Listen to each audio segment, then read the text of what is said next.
আপনার জন্য বড় বাসা রেডি করা আছে।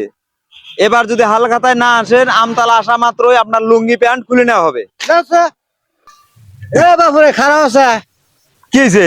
দেহছে দোকানদার কি জানি দিল আমাক কি লেখছে পয়রা শোনাওছে আমাক। বাপু এনে দিছে আপনাকে হালখাতার চিঠি দিছে। ওই দোকানে মনে হয় বাই খাইছিলেন। হ্যাঁ বাপু খাইছিলাম তো বাহি পড়ছে কি লেখছে পড়ো। লেখছে যে প্রাপক মোহাম্মদ দুলাল মিয়া, বাকি 1450।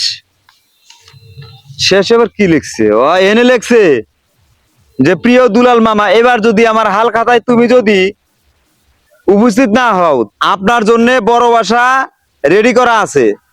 এবার যদি হাল খাতায় না আসেন, আমতলা আসা মাত্রই আপনার লুঙ্গি প্যান্ট খুলে নেওয়া হবে। এটা কথা নাহি দোকানদারে এত বড় কথা কব।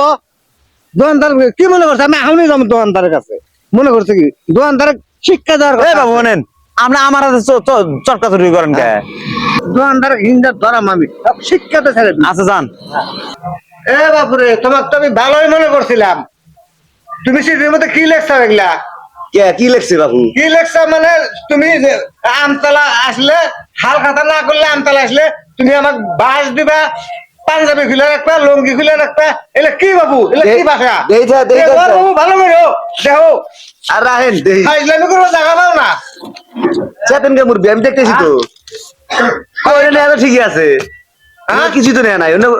তুই যে রাস্তা আসতে যাচ্ছে না যে কইলো যে এগুলা এগুলা নেখছে বাপু। ওরা আপনার চেতনের জন্য ওইরকম করছে। ফালতু সুতা চালাতে চালাক পাই আগে চালাক পারি না এমন জব্দ করমু আর হিন্দা শিক্ষাতে দিব কি করেন? হালখাতা জানি মিলে যান না, আসেন। ফালতু গোলাপান। যান যান যান। হ্যাঁ তাই তো কই আমার বাবু রাগ উঠে গেছে গা। হ্যাঁ রাগ করে স্বাভাবিক, যান।